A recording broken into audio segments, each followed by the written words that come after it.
Welcome to Islamic एहसास YouTube channel. आप लोगों का इस्लामिक एहसास यूट्यूब चैनल पर खुश आमदीद। अस्सलामु अलैकुम वरहमतुल्लाह।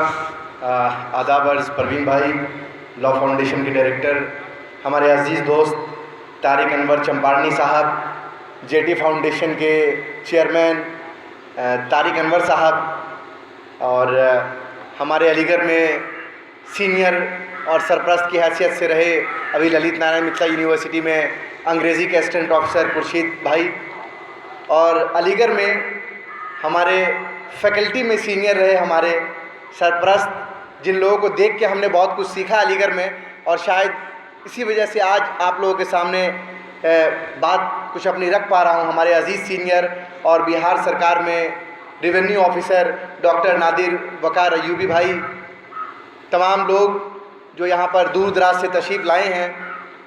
चूँकि बातचीत हो चुकी है तारिक भाई स्क्वायर, जब एक तारिक अनवर चंपारनी को पूरे देश में लोग देख रहे हैं, दूसरे तारिक अनवर भाई जेटी फाउंडेशन के पूरे मुंगेर और आसपास के इलाके के लोग इनकी तरफ देखते रहते हैं, और जहाँ पर परवीन भाई ने अपनी बात रख दी हो तो बहुत ज़्यादा कुछ बच नहीं जाता है। लेकिन चूँकि मुझे कहा गया है तो मैं आज सर सैयद डे के मौके पर सबसे अच्छी बात यह है कि सर सैयद डे का मौका और साथ में कॉन्स्टिट्यूशन डे का मौका, तो मैं चाहूँगा कि मुझे जो टॉपिक दिया गया है इस दोनों को मैं जोड़ कर कुछ बातें रखूँ आपके सामने। और सबसे पहले मैं अपने बात की शुरुआत बाबा कौम सर सैयद अलैहिर्रहमा को खिराजी अकीदत पेश करके एक शेर के साथ अपनी बात की शुरुआत करूँगा कि यूँ तो औरों की तरह सैयद भी एक इंसान था, यूँ तो औरों की तरह सैयद भी एक इंसान था, मगर एक फ़र्द था सब एक जिस्म थे, मगर एक फ़र्द था सब एक जिस्म थे, लेकिन वो जान था। तो आज हम लोग सर सैयद अहमद ख़ान साहब को याद कर रहे हैं, और मैं वहीं से बात शुरू करूंगा कि सर सैयद कौन थे। तो जब आप बात करेंगे सर सैयद कौन थे तो आप याद करेंगे कि मुगलिया सल्तनत के अंदर जिनकी पैदाइश मुग़लों के दरबार में हुई वो थे सर सैयद। जब आप पूछेंगे सर सैयद कौन थे तो मैं बोलूँगा सर सैयद एक मुफक्किर थे। जब आप बोलेंगे सर सैयद कौन थे तो मैं बोलूँगा सर सैयद एक पॉलिटिकल साइंटिस्ट थे। जब आप पूछेंगे सर सैयद कौन थे तो मैं बोलूँगा सर सैयद एक सहाफ़ी थे। जब आप पूछेंगे सर सैयद कौन थे तो मैं बोलूँगा सर सैयद एक राइटर थे। जब आप पूछेंगे सर सैयद एक कौन थे तो सर सैयद इंस्टीट्यूशन बिल्डर थे। जब आप मुझसे पूछेंगे सर सैयद कौन थे तो मैं बोलूँगा सर सैयद सब रजिस्ट्रार थे। जब आप पूछेंगे सर सैयद कौन थे तो मैं बोलूँगा कि सर सैयद सरकारी मुलाजिम होते हुए उन्होंने यूनिवर्सिटी को कायम किया। ये बात मैंने आखिर में कही कि सर सैयद एक सरकारी मुलाजिम भी थे, और आज आपके बीच में बैठे हुए नादिर साहब, हमारे अजीज सीनियर रेवेन्यू ऑफिसर, ये भी एक सरकारी मुलाजिम है। और सर सैयद की जो असल सोच है, असल फिक्र है, उस सोच और फिक्र को अलीगढ़ से निकलने के बाद जब आप Tata institute of social science Bombay पहुंचते हैं तो वहाँ सर सैयद डे नहीं हुआ करता था, वहाँ लोग नहीं सर सैयद डे मनाते थे, कोई लेक्चर नहीं होता था। लेकिन इसका श्रेय नादिर भाई को जाता है कि उन्होंने वहाँ पर सर सैयद डे की शुरुआत की। और जब वो लौट कर आ गए हैं मुंगेर, जब वो लौट कर बिहार में अब अपने सरकारी नौकरी में आ चुके हैं, तो आज कम से कम 100-200 दानिशवरों के साथ मुंगेर के अंदर बैठे हैं, सर सैयद की उस सोच को, सर सैयद के उस फिक्र को लेकर बैठे हैं कि किस तरह से तालीम, किस तरह से इल्म की रोशनी गोशे गोशे में फैल जाए।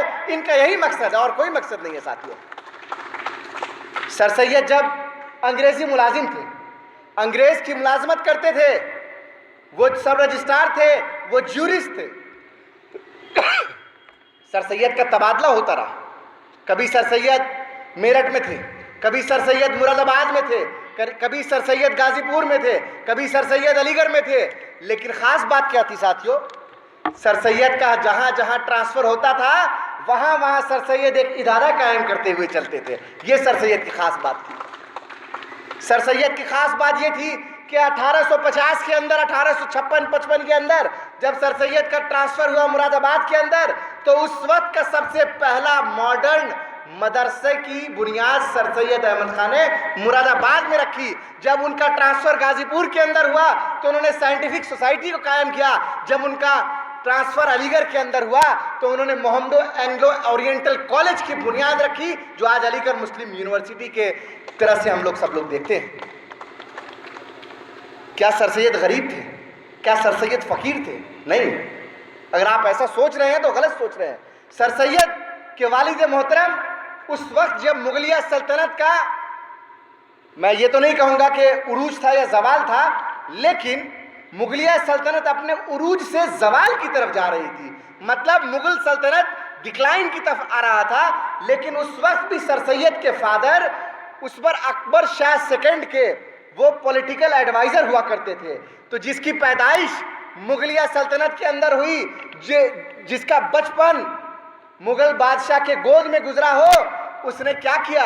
उसने मुगलिया सल्तनत की कोई नौकरी नहीं ली। उसने मुगलिया सल्तनत की द्वारा जो उनको नौकरी दिया गया, उनको कहा गया कि आप आइए, दरबार को ज्वाइन किया, उन्होंने मना कर दिया और उन्होंने ये समझ लिया कि ये अब डिक्लाइन का दौर है, लिहाजा हमें कुछ नई सोच के साथ आगे बढ़ना होगा। और इसीलिए सर सैयद ने जब देखा कि 1857 में आज़ादी की पहली लड़ाई, जंग आज़ादी जब पहली हुई तो उसमें हमें शिकस्त मिली। उस वक्त लड़ाई किसके बीच थी? 1857 की जो लड़ाई थी वो किसके बीच थी? वो मुगलिया सल्तनत और अंग्रेज़ी हुकूमत के बीच थी। तो उस वक्त जब हमें शिकस्त मिली तो सर सैयद समझ गए कि यह दौर बदल चुका है। वो तो मिसाइल लेकर खड़े हैं, वो बंदूक लेकर खड़े हैं और हमारे पास लाठी भी नहीं है मजबूत जिस लाठी से उनका सामना किया जाए। तो ये मिसाइल कैसे बन गया, ये बंदूकें कैसे बन गई, ये AK-47 कैसे बन गया? तो उन्होंने ये समझा कि ये जदीद तालीम से बना, ये साइंटिफिक टेम्परामेंट से बना, ये मॉडर्न एजुकेशन से बना। इसीलिए सर सैयद ने अपना एक मिशन तैयार किया। और मिशन क्या तैयार किया? मिशन ये तैयार किया कि सबको घूम घूम के बताया कि इस देश की जो आबादी है इसमें हिंदू भी हैं, मुसलमान भी हैं, सिख भी हैं, पारसी भी हैं। इसमें ऐसे लोग भी हैं जो किसी धर्म को मानने वाले नहीं हैं, लेकिन जो सबसे बड़ी दूसरी आबादी है वो मुसलमानों की आबादी है। और मुसलमान का तबका इस वक्त जो है पढ़ा लिखा नहीं है। तो लिहाजा अगर हमें मुल्क को आज़ाद करना है तो हमें एक बड़े तबके को पढ़ाना होगा, उनको भी सड़कों पर उतारना होगा, उनको भी इस लायक बनाना पड़ेगा कि वो मजबूती के साथ लड़े। और सर सैयद ने अपना मिशन शुरू किया और मिशन के तहत पहली किताब लिखी। क्या नाम था किताब का? किताब का नाम था असबाब बगावत हिंद। और उसको अंग्रेजी में ट्रांसलेट जब किया गया तो वो आया कि कॉज ऑफ रिवोल्ट फॉर 1857।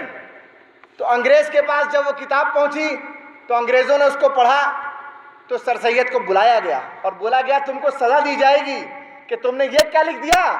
तो जवाब क्या था सर सैयद का? जवाब ये था कि साहेब हमने तो आपकी मदद के लिए लिखा है कि आप ये जानिए कि क्यों लोगों ने बगावत किया 1857 में।